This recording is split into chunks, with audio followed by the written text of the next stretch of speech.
Welcome back, Statliners, to another episode of Bats and Stats. Man, we're back. We're back, baby. I'm excited to be back, Ross. Episode 2 already. We're cooking. Yeah, episode 2 already. We should have. We just should have never let go. Don't let go, Jack. I should play the Titanic music in the background. Don't let go, Jack. Oh, it's so romantic. Anyways, I missed you. I don't get to see you very often, and we talk as much as we can, but I don't get to see you very often. So, I have a drink tonight. Do you have a beer or do you have a drink? What do you got? I do. Yeah, okay. Well, let me do yours first. Yeah, let me do my first. So I was awake the other night. I think it was on Sunday. And I was like, you know what would be really good? I really like apple juice. And I really like Fireball. So I was like, what if I just did some apple juice and then dropped a shot of Fireball in it and chugged it for the podcast? Wow. Do it. Sounded amazing to me. Right? Yeah, I bet it's delicious. I mean, should I? Yes, you absolutely should. Let's see it. Very good.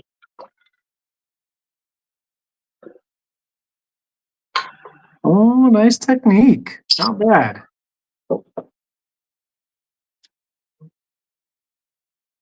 Yeah, it's everything that I thought it was going to be. It was absolutely terrific.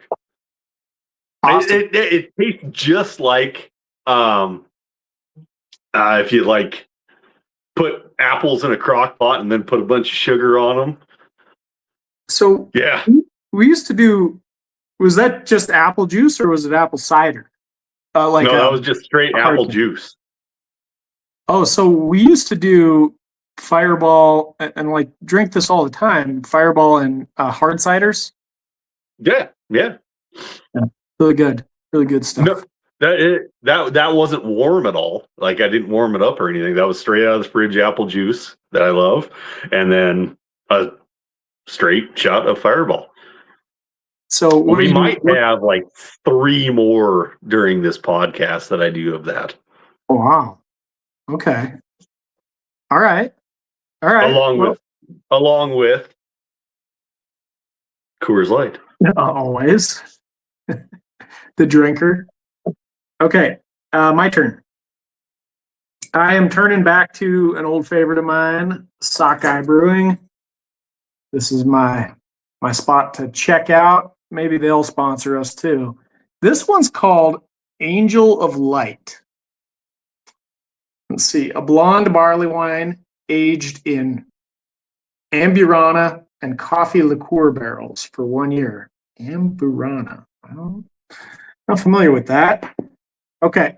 So it's got like one of these wax tops. I had a real hard time with one of these recently, so I'm going to try to do better this time. So while Ross is uncorking that thing, and I know it's going to take him forever, I went to Costco the other day, and I really wanted salmon. And I didn't know Sockeye was a salmon. Yeah, man. That's where it got its name. They actually have a theme at this brewery where at least all their original beers were named after either rivers or fish type or landmarks in the local area, which I thought was kind of a cool little shtick. Okay, here we go. This should work for us. Yeah. Here comes the pour. Did you go over to the brewery to buy this? No, actually, I got it at the store. Okay. And then I hit up the brewery on the way home. That was a couple days ago. It's just getting prepped.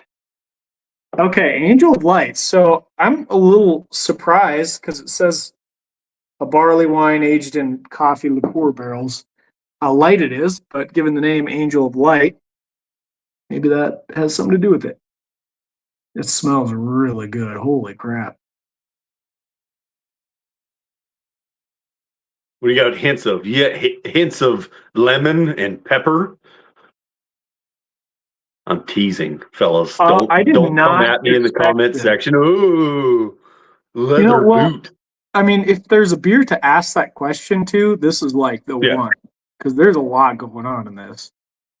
Good. It's pretty complex. It tastes cinnamony. I definitely pick up on like a cinnamon. There we go. And a little like almost like apple juice. So in a way, we kind of got a similar sort of flavor profile. Not planned. Not planned. Yeah.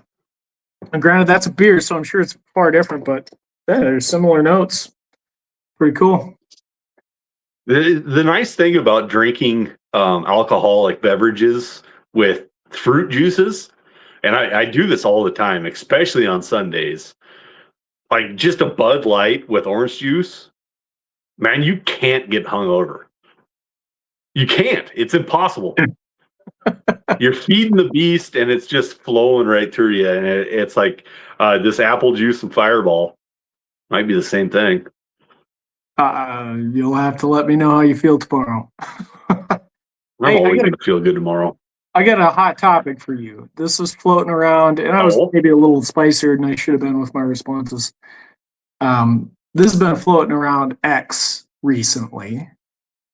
And here's the hot take that Konnor Griffin is easily the best prospect in the last 10 years.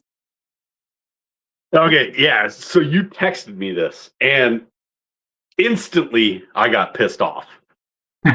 Like, instantly I got pissed off. You're going 10 years back. Like, if you would say, and you said this too, you said, okay, maybe 3 years, maybe 5 years. That wouldn't be a bad thing to say. 10 years back, the person that said this is a very high-profile person. There's a lot, Brian. I don't want to pin it on just one person. There's a lot of people that are saying this now. And so now it's a hot topic because you got people that are like vehemently opposed to it and people that are like, yeah, on board. Anyway, give your thoughts. Konnor Griffin, terrific. Just, like, profile is amazing. I have nothing bad to say about Konnor Griffin. The thing that upsets me is we're 10 years in advance. Like, we already know that what these players are. Right. And now you're going to crown somebody else as being better than all of them. Like, we have Acuna in that group. We have Wander Franco in that group, which that's caveat. But when he was playing baseball, the guy was he was unbelievable. We have so many names, and you're going to put Konnor Griffin, Vladimir Guerrero, Soto. I mean, those are a couple guys that fall in there too. You're putting. I just don't understand where this could come from. Like, why would you put a stamp on something like that? I am not a genius about fantasy baseball. I put my stamps on people like Alec Burleson. Love that guy. Love him. And I'm going to shout his name until he's in that Hall of Fame. Hey, but I'm never going to say that he's better than Acuna. Okay, so here's my take on this. I should get this out there. As you said, Konnor Griffin is a phenomenal prospect. Yep. But the thing is, like, he's not even my number one prospect. And I know I'm in the small minority on that, but I've got Kevin McGonigal number one. So to me, it's like, okay, he's not even my top prospect of this group. Like, how can you say the last 10 years? Phenomenal prospect, do not get me wrong. Last year, he did it all. He hit for average. He hit for power. He stole 65 bases. He stole a ton of bases. He's an athletic kid. He's really good at defense and has a strong arm. Like, he's got all the traits. Like, that's the 5-tool criteria or whatever. But I guess my point is that I've been going back to, it's like, well, yeah, but we also had a 19-year-old that hit 400 in Double A. 400. The guy hit over 400 in Double A. Vladimir Guerrero Jr. was given legendary, basically tool grades for hit and power. And it's like, yeah, I know he's not fast, and he wasn't considered to be a great defensive player by any stretch of the imagination. But I mean, we're for one, we're all kind of fantasy focused, and that doesn't matter as much. And for two, like those 80 grades, those legendary skills make up for a lot of weaknesses. I mean, a lot. Like, I really just don't think you can take 60s across the board and measure it up to a couple 80s. Like 80s are, but they're like grades above. So they're far better tools. Then yeah, of course you had Wander Franco in there, 80 grade hit. Juan Soto coming out, who I know he was sort of a real quick riser, so he didn't really flash on the prospect scene as much as he probably should have because he moved up so fast. But the dude has like a 368 career minor league batting average or something. He was obviously absurd. So I don't know. I dispute it. 10 years. Now, getting before that group, yeah, I think there was some weakness. Konnor Griffin, I would put above a Corey Seager, for example. Okay. That's huge praise. That's huge praise. Yeah. And I'd put him above most of the recent guys we've had at number one. I'd put him about on par with Jackson Holiday. And I really regard Jackson Holiday as a prospect.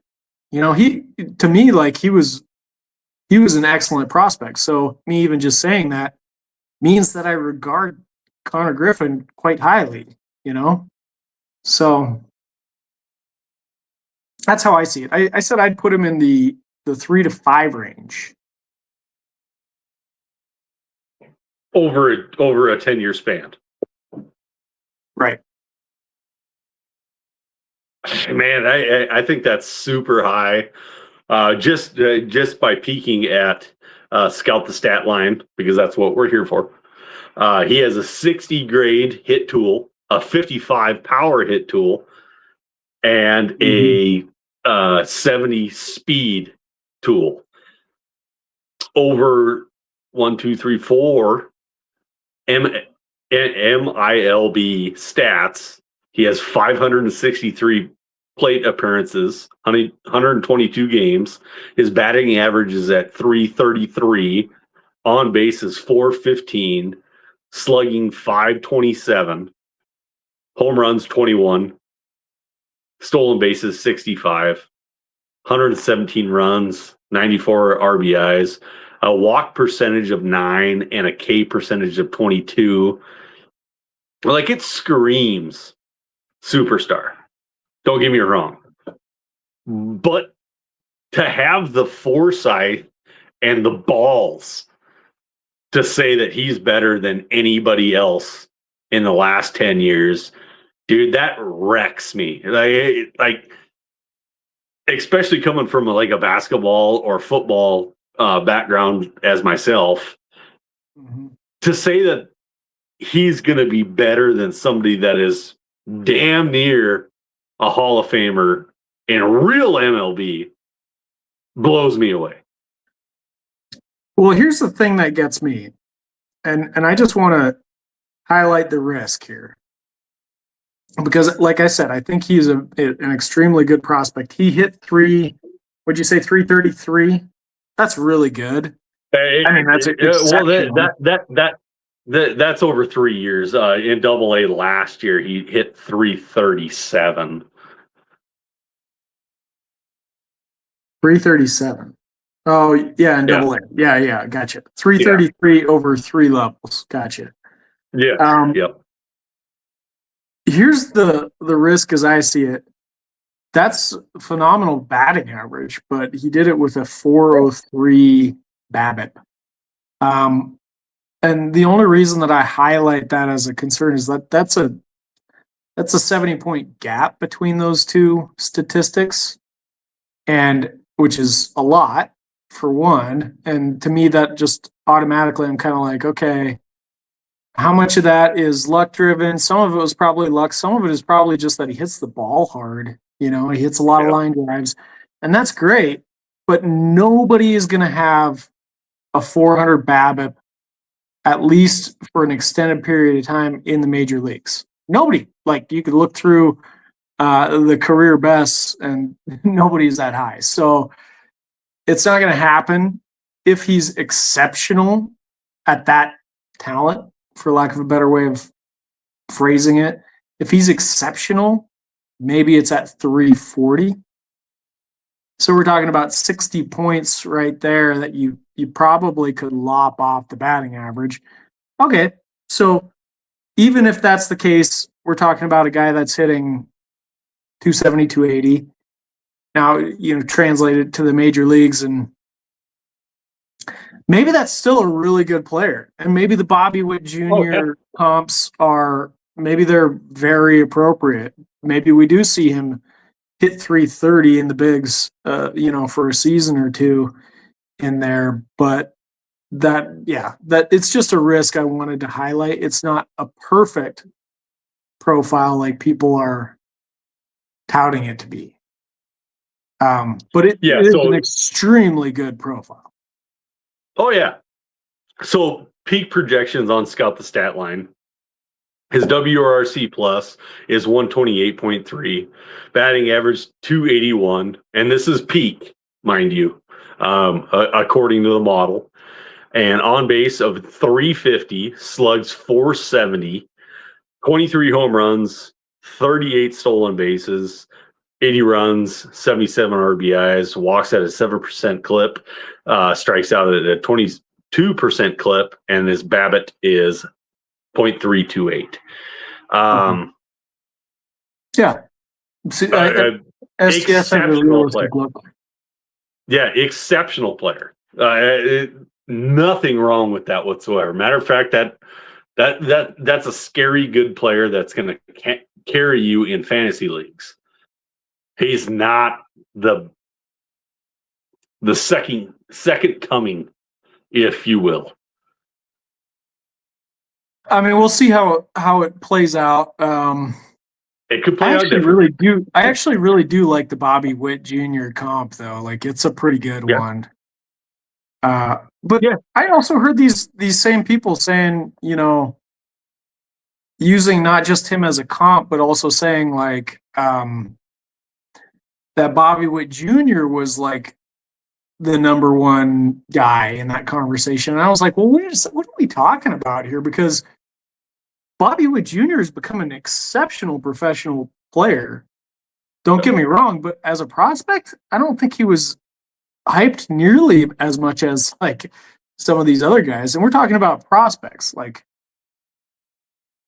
I'm not saying like how did they become as pros. I'm saying just like when they were prospects, like the clearly best. I don't know. And Bobby Witt Jr. is probably on the lower half of my top 10. I think the tools showed up for Bobby Witt. Everybody just excited about his complete athleticism. Compare as he came through the project, like it didn't show up in his stats, and he was just blowing up like big time just because he was so athletic.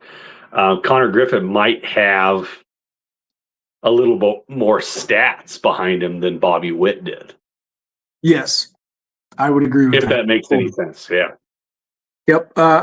Though our own Matt Morris even said on Twitter, one of his quips or takes was that Bobby Witt Jr. is his floor. That's something to get excited about if you buy it. Again, that's well, I have the same response to you as you. Like, okay, come on, we're talking about an MLB superstar. That's nobody's floor, but yeah, it's certainly an interesting way of looking at things. So, Matt, I love you. You're a terrific contribution to Scout the Stat Line. That's a bad take, bud. Hey, that's the beautiful thing here. We can disagree and still say, love you, man. Yeah. It's all good. Yeah. And I'll do this on Twitter too. So I have a tendency to, I don't know, maybe it's the way I speak, but like come at things very like, this is the way. And I'm not usually intending to do that. It's just how I am. It's how I was raised. They said, you go get them, son. Get him. Well, Konnor Griffin is certainly a go get him. Oh, yeah. We're not disputing that. Yes. Yeah. Okay, so Brian, today, let's do a couple things. Okay.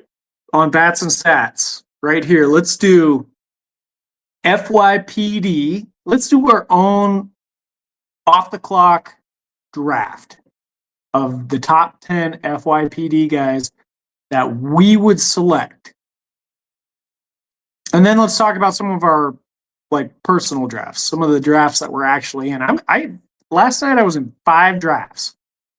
That's a lot of drafts. That's way too many. Way too many. I can't keep them all straight. They're all jumbled in my head and they all got different rules. Like this one, you can draft prospects and free agents. This one, you can only draft FYPD eligible guys. This one is like, we're doing a whole draft. It's like every player, like it's just, and I'm like, why would you do that to yourself? I don't know, like I didn't expect all this stuff to happen over the years, but people want to play fantasy baseball with me. So like they keep asking me and I keep trying to say no, but then it's like, oh man, I really want to play fantasy with you. So then I take on another one and it's like, holy cow, got too many leagues going on. I've got insane stuff we're doing at STS and PLive. By the way, can I take a minute to use the STS Bats and Stats podcast to tout something with PLive? Oh, hell yeah. Okay. This is really cool. This is for the card collectors. Got to turn the hat around. We are doing card breaks at Prospects Live. And I want to describe why this is so cool. Okay, so I don't know if you probably know nothing about this, Brian, but there's a lot of controversy going on right now in the card industry, and it has to do with people that conduct these card breaks. Are you familiar with these at all? Okay. Speak it up, brother. You and I are both Dynasty guys, right? Like we like to play the game of Dynasty. When I got into STS, I realized that there's a lot of people that love the Dynasty people's, the fantasy people's content because they use it to collect cards, and it really like gets to the heart of card values better than traditional rankings that are more focused on defense and stuff. So a lot of people like they reached out I had people reaching out to me to talk to me about this stuff, asking me questions like what getting into specifics about cards, and I was like, I have no idea. And they're like, you would be such a hugely valuable guy to collectors. I was like, okay, well, I would like to learn more, but I don't know much, and that kind of led us down the path of building eventually the Hobby Advantage tool. Okay, so fast forward all of this, and I want to say, like, right now there's a bit of a crisis going on in that realm because you have these big name breakers, people that the boxes that you buy the cards for when they do a new collection release, they're very expensive, right? So it's really hard to get your own set, and you don't always necessarily like all the cards in them. You're just looking for specific types. So a way to kind of subsidize or share the cost is to do breaks. So there's a lot of these people online that all they do basically is they open up these boxes. They sell spots. You could buy a spot, and then they sell, or then they open up these boxes. They show what the cards are, and then they ship them out to the people that bought the spots for those particular card types, usually by team or whatever. So the crisis is that some of these breakers have been less than reliable. So here's where the Prospects Live solution comes in. We started doing breaks at Prospects Live. The first one is going to be February 5th. And we partnered with the highest integrity guy that we could find, best in the business, to do it, because we don't break cards, but we are able to get people that do. And what we're doing is we're offering spots into these breaks to our members, and we're doing it at a discount. Most places, it's like you're getting charged premiums for handling fees or whatever, shipping, like out, like insane prices. Like you're paying a lot to get into these things, usually a lot of markup.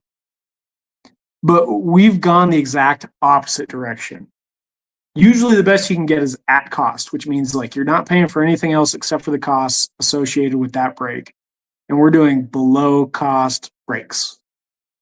So I'm really excited about that. We're going to do it with transparency. We're going to do it with elite care. We're going to do it the best way that we possibly can. We're going to give people a break in the process. The only condition is that you're a part of the community. So, yeah, I mean, I'm just really excited about it. And I think it could be a game changer, because people will finally have a place that they can trust, that they can go to, and they can get the best deal that they can find. Like you can't find a better deal. Nobody's eating the cost of this except for Prospects Live. Okay, so one hesitation that I have when somebody tells me at cost, I always say, oh, well, bullshit. So let's say it's a $250 pack. They're paid $250.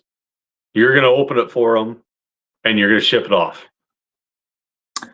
Yeah, I mean, we're actually taking it a step beyond that, I would say. Okay, so at you're going to go below in cost. this situation, we're going below cost.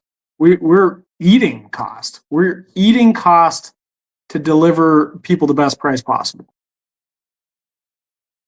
So, I mean, you can go to the website right now. We posted an article about it, and it's like every single one of these breaks will line item out every single component of it. The boxes are expensive, like I was saying. So you get a box. This first one was like $560. There's a fee for the breaker. There's a fee for merchant services. There's a fee for shipping. Like all this stuff that goes into, this is the cost to do it. And they're all line itemed out. And you get a total, you're at cost total.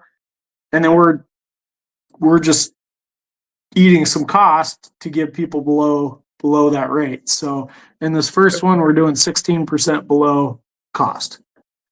We're eating 16% of the cost. You're really good at math, Ross. What is 16% of 500? Okay. We're talking of 500. We're talking $80. Yeah, you're saving $80 by just jumping on to Scout the Stat Line or Prospects Live. Well, I mean, they're all buying a fraction into it, right? Yes. I'm just saying. Well, so I literally did the math. We're doing in your head just now. No, I mean when working this out, and let me get you in on a little secret here. Okay, so if we're doing 2 breaks per month, starting out, and if we have a lot of demand and people really like this, we'll add more. So on this first break, you save $4.60 in your purchase. If you do 2 of them, that's $9.20. A little bit more than that, $9.22. What's the monthly subscription base rate at Prospects Live? Do you know it off the top of your head? I can tell you. $17. No, it's $7. You get a membership at Prospects Live for $7, And if you get in both of these breaks, you're saving over $9. So like to me, it's kind of like you're actually making money. If you want to look at it like that. And obviously we have our reasons for why we want to do this, but the biggest one is we want to build a card community. We want this to be the place that people go to. So I don't know. I'm excited. I think it's a game changer, but we'll see how the market reacts, because that's ultimately how we decide what we do. Cards are an absolute money making machine and a personnel like driver for me. Like when I start opening up packs, I get so excited. I really do. Like, oh yeah, and I know there's not going to be anything cool in there, but I'm just like, I'm so excited. And I rip it open, and like I have just a regular Max Clark. And I'm like, oh, Detroit, let's go. Well, you should. And then like somebody across the country's got like this, whatever they have for Max Clark, and just like thousands of dollars. I'm like, God damn it! All I got was the 2 penny Max Clark. Well, you should get into some of these breaks then, because I think there's some interesting possibilities with it. And we're going to do some unique stuff. Like the standard sort of break is like you buy a team spot. And just logistically, I was like, I don't know how we're going to manage doing all of that. Like, I don't like if it can't be formulated and figured out in kind of an automated sense, I don't want to go down that route, because then it takes human resources, which we don't have. And then all of a sudden doing below cost breaks is like an unfeasible business proposition. Right. So, I was like, I don't want to do it that way. We'll do random team assignments. Like, so you buy a spot and you'll get a random team. But we want to do more unique stuff too. Like, I guess this exists and it's a thing out there. I didn't know this at the time when I was talking about it, but something where like maybe you open all the cards, and instead of like a random team, people are assigned a position, and all the higher value cards, at least, I have to figure out some of the details on this, but all the higher value cards you do a draft for. You got a draft position, it's snake. You pick the card. We're going to have Prospects Live, like subject matter experts, evaluators on these meetings, and they'll be talking about them. Like, this is so-and-so, and this is why he's a buy, this is why he's a sell, this is why he's a great player, or this is why he sucks. And to me, that's intel that you don't get on a normal sort of break. So you've got that. You got somebody talking to the specifics on why you do it, and then you make it fun, and you have a draft for them. What did you take away? Did that guy inspire you to think that, I don't know, Josue Briseño is going to be a superstar? I don't know. Well, that person would be correct. Agreed. Anyway, that was I like it. I like it all. That was a long diatribe. I don't want to detract the STS people from the STS side of things. So let's hop into our draft. So let's do, because we are running a little bit long already, because that's what we do. Let's do the top 5 first-year player draft of 2026. Okay. What would you do in the first 5 picks of the first-year player draft of 2026? Are we each going to give our top 5, or are we going to do like a draft style? I pick, you pick, I pick. Well, you can do whatever you want, buddy. Let's each do our top 5s. How about that? Okay. And we talk through it. So one of us will start, and then the other one would say who they would go with. By all means, you could start, my friend. Oh, I was just going to say you should start. Okay, I know who I'm taking first, though. So if you need that time, I'm your guy. Okay, so I think this has become a very minority position for FYPD, but I'm going Munetaka Murakami, Moonashot Murakami, as I like to call him, with my number 1 pick. The reason for it is elite level power that you won't find anywhere else. I think that makes up for a lot of the deficiencies. I think there are strikeout concerns, but I think that his contact issues are a tad overstated. I do think there's some problems there, but I'm excited to see what MLB executives and MLB trainers can do for him. So I'm going with Murakami. I've liked him for a long time, so he's my guy right here. And here's another added element to why he's better than what everybody says. STS peak projections. He ranks as the number 5 prospect for hitters, number 10 overall, I believe. So I'm believing the data science, man. Okay. So Munetaka Murakami, I believe I'm pronouncing that correct. He's a first baseman for the Chicago White Sox, is who he signed with. He will be 26 when we debut in the season.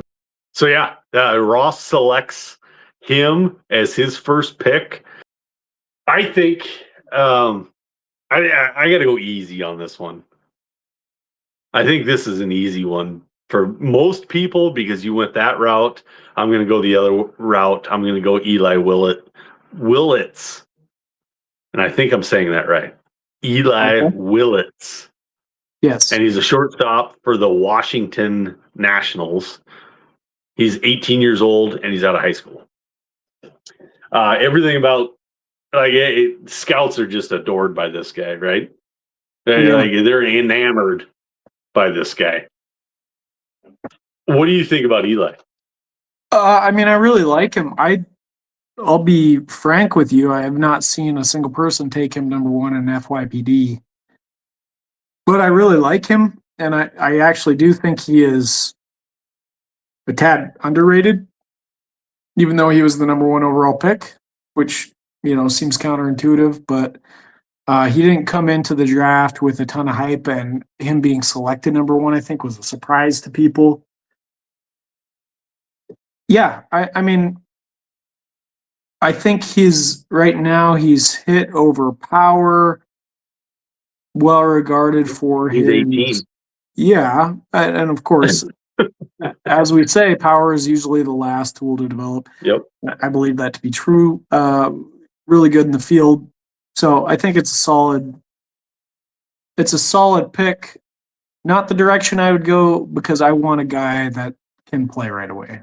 At least if that's a toss-up category for me. We have been doing fantasy baseball for, 20 years?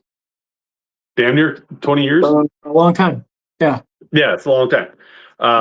One thing that I've really picked up on, and I don't know how to really categorize this, college bats suck. You know what I mean? College bats suck. Yeah. And I think my big eye opener on this one was Andrew Vaughn. Andrew Vaughn was a can't miss. Yeah. I love Andrew Vaughn. Love that guy. So just an absolute can't miss. He's going to hit 25 bombs at first base. He's going to have a great average. It's going to be no big deal. And he just fell flat on his face. I don't want to say flat on his face. He's a good ball player. But he just never lived up to it. Well, Torkelson would be another one. Right. Okay, but let's talk through this a little bit. Yeah. I threw a couple little examples, but we've talked about this in great detail. Yeah. Andrew Vaughn, since going to the Brewers, though, in the second half, 308, He's awesome.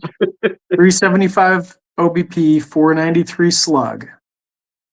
That's not an insignificant number of plate appearances. So I'm not saying like I'm fully bought in, but like I don't know. Something was a little bit different. Something was a little bit different after that change. So, So, okay, with you saying that, is that a Chicago White Sox problem? Which it probably could have been, because the White Sox are just in disarray at this point. But I hope not, because that's where Murakami went, my number one pick. So, and I was just saying, I can't wait to see how he gets developed. Yeah. So, and without kidding, because I was kidding on that aspect, but is it almost a deterrent to be seeing college pitchers where you're just raking, and then you come up into the pros where they have a little bit more advanced stuff and your confidence is so high that it just takes you a few years to just like, I gotta breathe now. Like, I was a superstar already, and now I gotta breathe because these guys are throwing something that I didn't see in college for 4 years that I was smoking, and now I don't know what to do. And I kind of think that that's where I'm at with like a Vaughn or with a Torkelson, is like they were so overconfident with their abilities that once they seen the over the top stuff, they went, oh shit, now what do I do? Whereas a high schooler coming into the like single A or to the DSL or whatever you want to put them in, the rookie ball, they grow up with that advanced stuff rather than seeing some of the junk stuff in college. I will say I know exactly what you're observing. I don't know the answer. I have my suspicions, and they're multi-leveled. I don't think it's because of the confidence, because I don't think Andrew Vaughn. No, I don't think Andrew Vaughn was expected to be a superstar when he went into the NCAA. I think he became that, right? An NCAA superstar. So I think you could probably say the same thing with Spencer Torkelson too.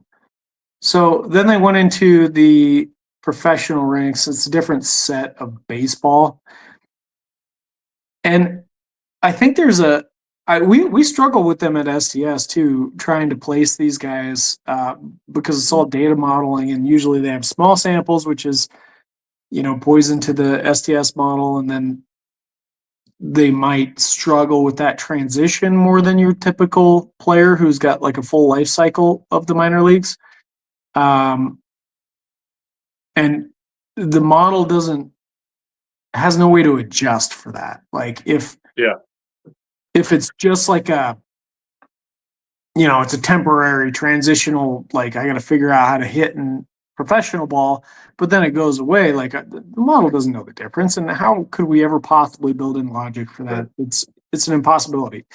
So I guess from my perspective, the next layer of this is that players that come in straight out of high school, that come in at 17 from, the Dominican or wherever they're coming from, they have professional help right from the beginning. And that's another differentiator. Like they've got people training them. It's like their job, right? I'm sorry, if you're a collegiate athlete, it's like a part-time job. It's not your job. Your job, when you're a professional, it's your job. Like anything else you do is part-time.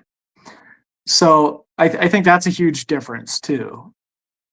But I don't know the answer to that. But we have seen a couple people sort of transcend that barrier more recently. And I mean, it's a pitcher, but Paul Skeens is a really obvious example. And I didn't bring up pitchers for a reason. I was just talking about hitters because it doesn't seem like a college pitcher struggles as much as a college bat.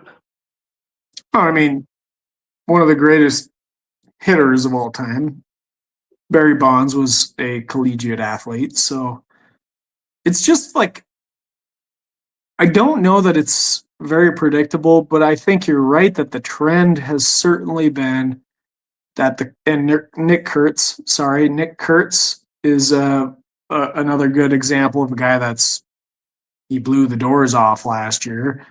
But these guys are. What do we got? 106 games under Nick Kurtz's belt. I don't know exactly off the Maybe. top of my head. Is that what it is? But 37 bombs. Yeah. No, he blew it up. Don't get me wrong. But I mean, it's hard to like. Now people are arguing that he's number one for dynasty at first base, and it's hard to say no. I think there's probably going to be some regression, but anyway, so there are exceptions to that rule, but by and large, you've seen a lot of guys come out and kind of bust from those college ranks, whereas you see the high school guys develop. It takes longer for them to get into the major leagues, but then when they do, they're ready, and some of these guys have been massively successful. So there's going to be a lot of people that say, the aluminum bats in college and stuff like that. I really look at the Cape Cod League just to kind of mimic, because now they're using wooden bats in the Cape Cod League. So I really want to look at those high profile college players. What do they do in the Cape Cod League? Some of those guys don't do it. But I like to look at that. And when a guy bats, let's say 300 in college, or let's say 400 in college, and then he goes to the Cape Cod League and bats, 275, 300, it opens my eyes a little bit more than just looking at that 400 batting average that he had at UCLA. Yeah, sure. So I don't know. A lot of the college stats, and I could probably get away. This is probably another one of my weaknesses that I have, where I don't look. I've gotten so much better at the DSL, but overseas, the Asian leagues and stuff like that, I don't look into it as hard because I don't know how to gauge it.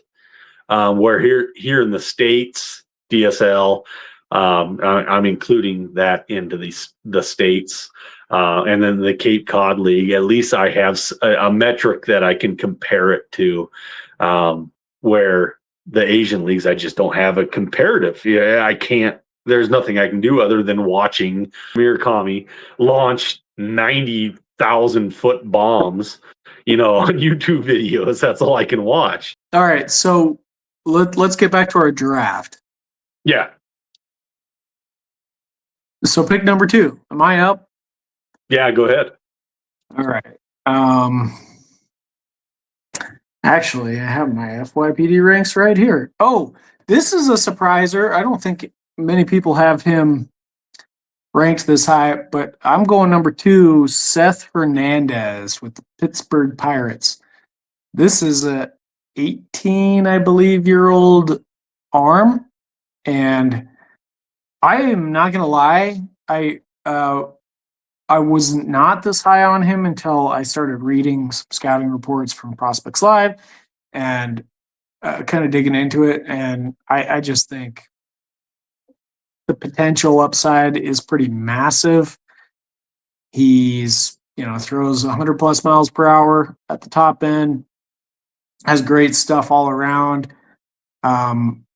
The scouts at Prospects Live see him growing into double plus sort of command, which all that to me is very promising. And then you add in the organization, the Pirates, who, I'm not going to say they're a great development organization, but they got some really good pitchers that they've managed to bring up there. So I'm really excited about that guy.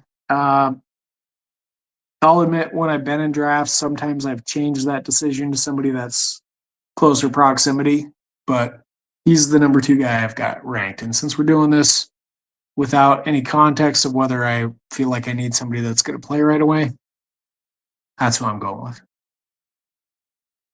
I like it. And I just want to touch on it real quick.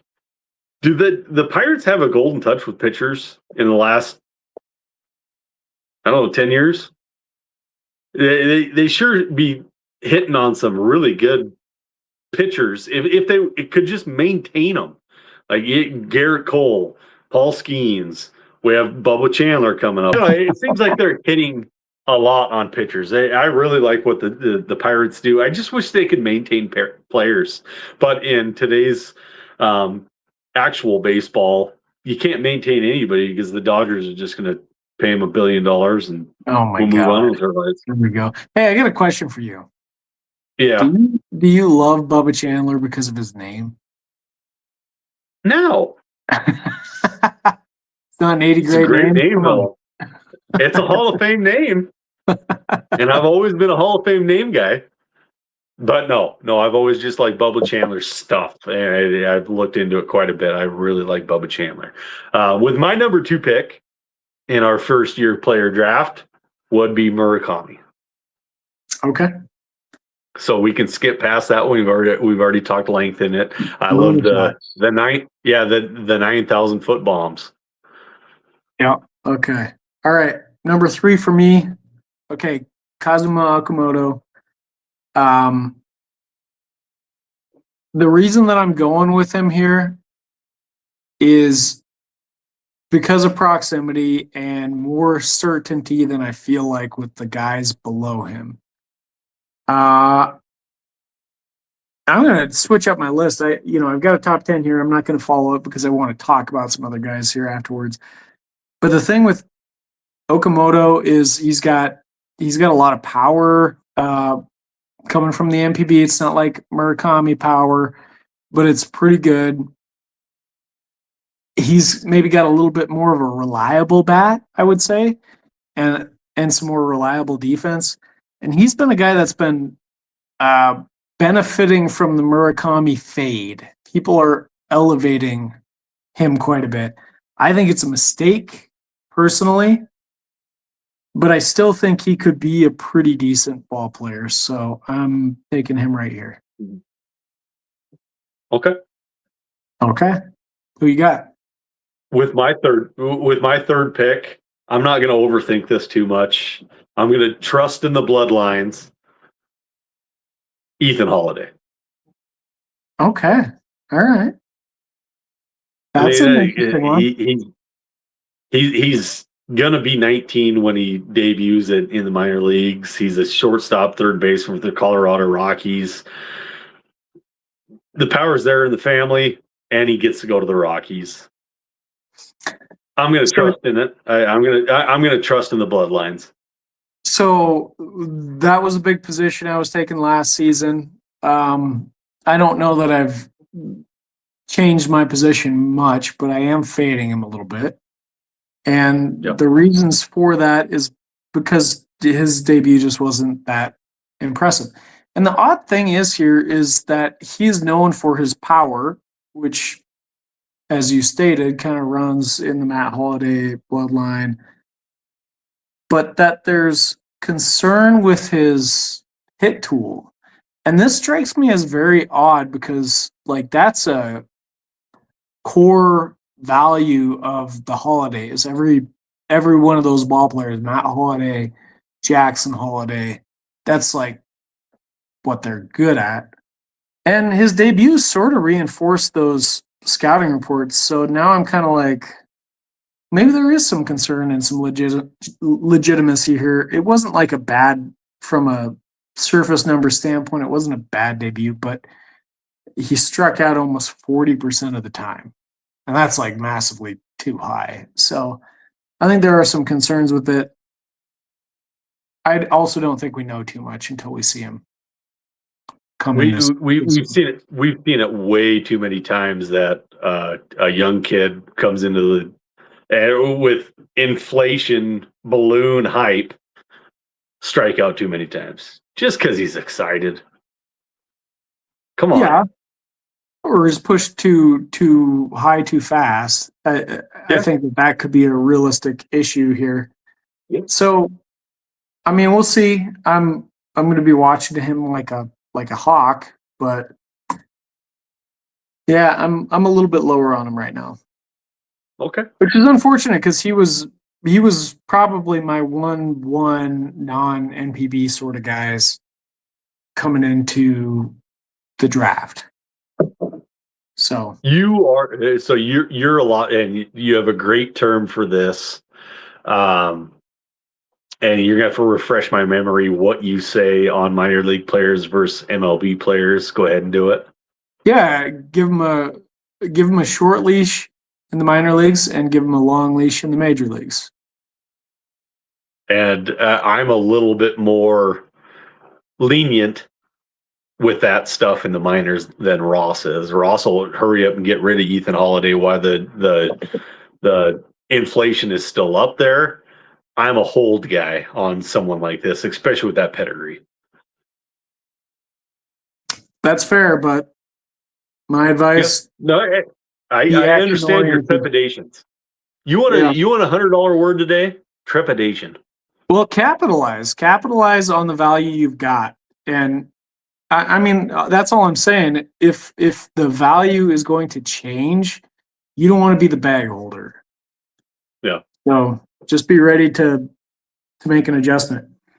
And like sometimes that I don't know, shoots me in the ass a little bit. Like I could sell a guy, like for example, like Fernando Tatis, he's massively hyped and struggling, and if I sold him during that time, like I would have gotten value out of him. But we know what he became. I wouldn't have recouped that value, and that's the problem. Yeah. Like you're not going to get those 100% of the time, but if you are action oriented, you're going to maximize those returns over the long run. Because Tatis is a bad one. Yeah, Tatis is a bad one because he's missed 2 full seasons worth of injuries, maybe even 3. So you did recoup that value. But yeah, if the guy can stay on the diamond, yeah, he's terrific. Am I up? Yep. Is it me? Yep. Okay, so I'm switching this up a little bit. I didn't think I was going to do this, but I thought I was just going to go straight down my list. But I want to talk about some other guys. So number 4, I'm going Dax Kilby with the New York Yankees. Okay, so here's the thing. Dax Kilby is an STS darling. And here's another thing. I thought that STS darlings were my thing. Like, nobody gets STS darlings. They're mine. I call them out. Now I'm learning that I don't know if people are using STS when they're coming to these conclusions, but like Dax Kilby's moved up drafts like far ahead of what I put him at, even, which I was weird. In my FYPD, I don't know what could be inflating that. That's really weird. STS? I don't know. That's what I think it is. Do you know who he plays for? The Yankees. Yes. Okay, that's fair. Is that what that's what you're getting at? There it is. Okay, so for me, I have him number 8 ranked FYPD, but I've seen him going higher than that. So it's like, why are people going higher on my guy? Come on. So I got to adjust because I want to talk about Dax Kilby a little bit. I just think he's a hitting machine with pretty decent power and tons of speed. So it's the complete package. We've seen it. He was still a first round pick, so it's not like this guy was like a coming out of nowhere, like got lucky sort of guy. Where we've seen this before.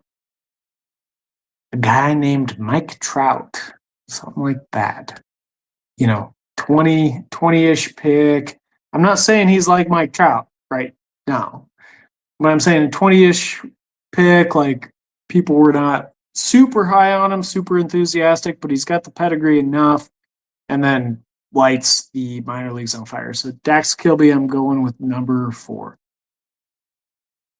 Yeah, so just hit on Kilby just a little bit. 18 games played, 350, 353 hit 457 on base, 441 slugging with a 159 WRC plus. He did not hit a home run, stole 16 bags in 18 games.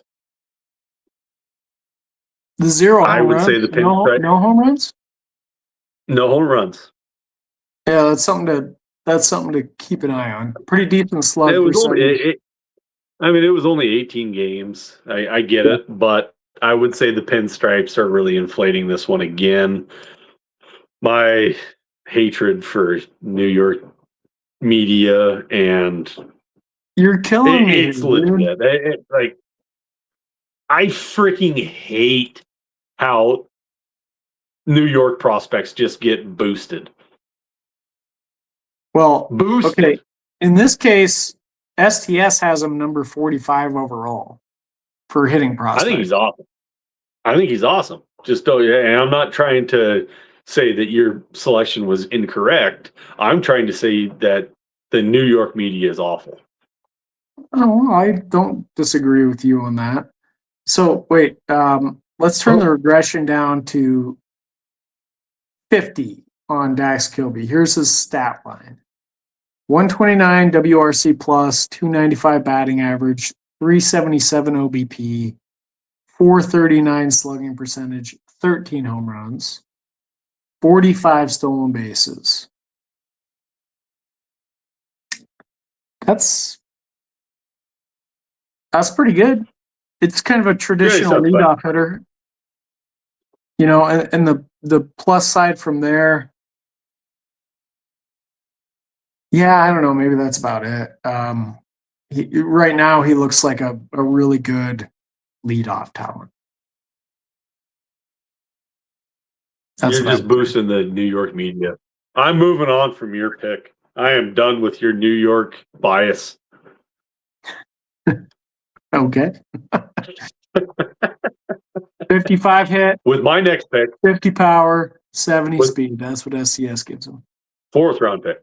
So we got 2 more picks apiece. 2 picks, and you only have 1 left. Yeah. My next pick is going to be Cade Anderson.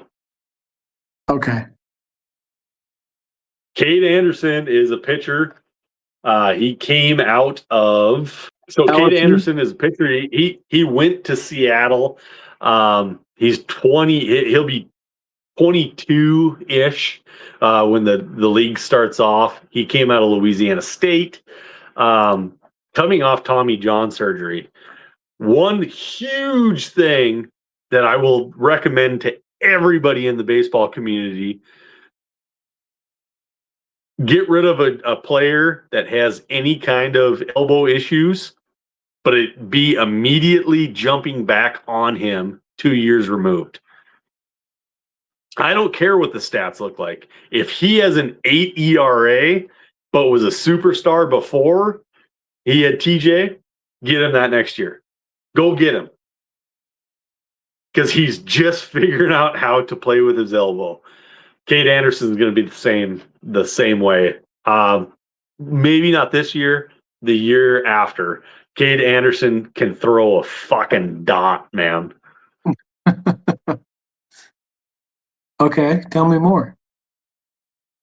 Okay, so let's see. Missed a senior season.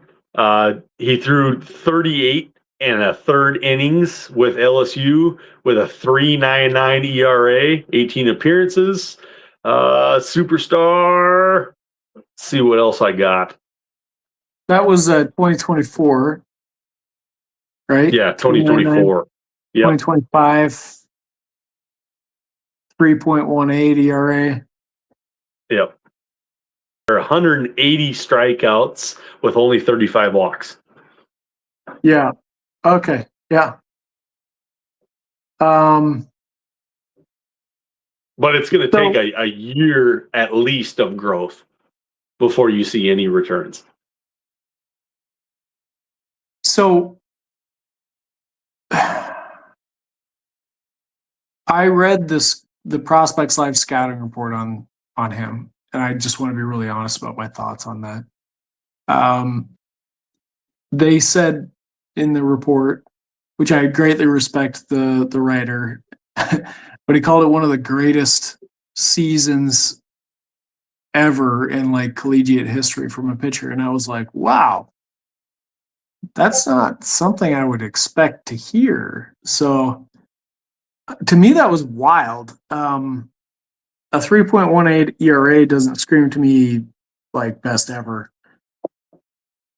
His numbers across the board, though, are really good, and I think he is broadly considered to be like the like 1-1 outside of any NPB type of guys. So getting him at number 4 here seems like totally reasonable. I've seen him going number 1 in drafts, so FYPD drafts.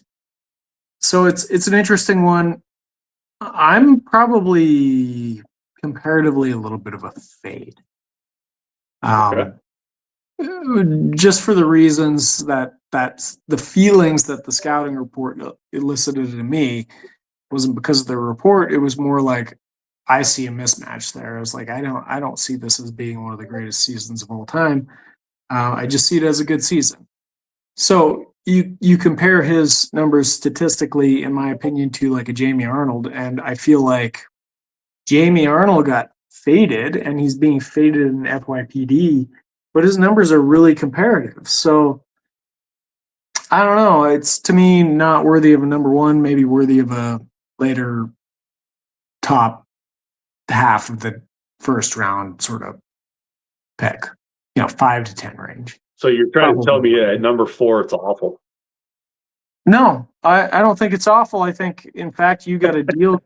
You got a deal compared to where most people are taking him. In my rankings, I have him ranked number 6. So yeah, the one concern, and this is a big concern with me, and it shouldn't be, but it always has been, with pitchers. He is a small frame. He's only 6'2", 179 pounds.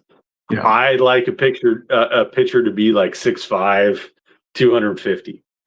You like a traditional. So he is a small frame guy. Power frame.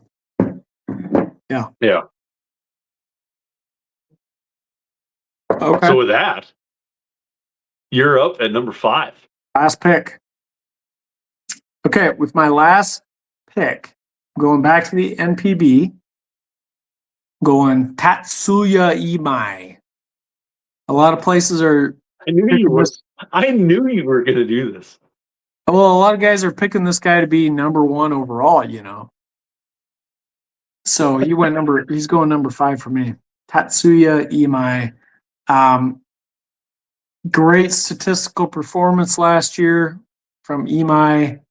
There's no denying that. The risks that I see from Imai are he had pinpoint control last year, but that hasn't been the case throughout his career. So I'm kind of like, well, how much do we believe that he can replicate what he did in 2025, especially as he's going into the MLB? So I'm a little hesitant with that. He's not a power pitcher on the level of some of these guys that have come over recently, and some of them even struggled, like a Roki Sasaki, or Yamamoto, or even Imanaga. So, in my opinion, if I was to translate that, I'm thinking like 8 strikeouts per 9 innings. That's below average these days. So I see there being some 10, bro. Huh? Got to be above 10, bro. Well, yeah. I mean, average is like 8.9 or something like that, strikeouts per 9 these days. It's extremely high. So it didn't used to be that way, but that's the way it is now. So, yeah, I'm going with him, but I'm a little hesitant, and seeing him go number 1, I'm in disagreement with that. I don't think he's a number 1, but I think he's worth picking up in the top 5 potentially. Okay. My next pick, and this is a person that I just drafted in our scout stat line first year player draft. I got him at pick roughly 12. And his name is Ethan Conrad. And Ethan Conrad was selected by the Cubs, 17th overall in 2025. Huge body, big dude. His power is legit. He slashed 372, 495, 744, 7 home runs on an 18% walk rate and a 14% strikeout rate in 21 games at Wake Forest. He did have a season-ending shoulder surgery, but Ethan Conrad is somebody going to the Cubs that I'm really excited about. And let me look up his actual height and dimensions. He's 6'3", 220, and he's 21 years old. Really big fan of this guy. A little bit scared about strikeouts because he does chase, and he chases hard. But when he connects, man, it's either a hit or a bomb. I feel like he's been a big riser. Go ahead. Yeah. We might be looking at a Joey Gallo. Okay. Yeah, where the upside is, he's batting 300 with an on base of 300 and a ton of bombs, and then all of a sudden he can't hit the ball, and his batting average is 179, and his on base percentage is 179. Yeah, right. Yeah, I've seen him going really. In fact, I think I saw him go number 1 in an FYPD, and I was shocked. I don't think anyone's talking about that, but I've seen it happen. So he's moving up boards, so people are excited about those characteristics that you just highlighted. I've also seen him go, significantly lower, 15 range. So it's an interesting one. I don't think anyone really knows what the outcome is going to be there, but I like that pick. I think I got worth a good conversation. Fairly certain I got him at about 12. Okay. I can't quite see where I got him at in that league, but and there was a lot of people that messaged me like, you just stole the draft with that pick. I can't believe he lasted that long. Yeah. Yeah. So I was very excited about that. Well, that's good. There you have it. You just got, did they get 9 different names? 9 different people that we talked about? Guys, it's so good to be back. There's going to be a lot more content in the future. I'm super happy to be here with Ross and just have a really fun, interesting year. I know there's been a lot of comments about doing our top 10s again. Okay, buddy. Well, thanks everybody for tuning in. We're going to do it again real soon.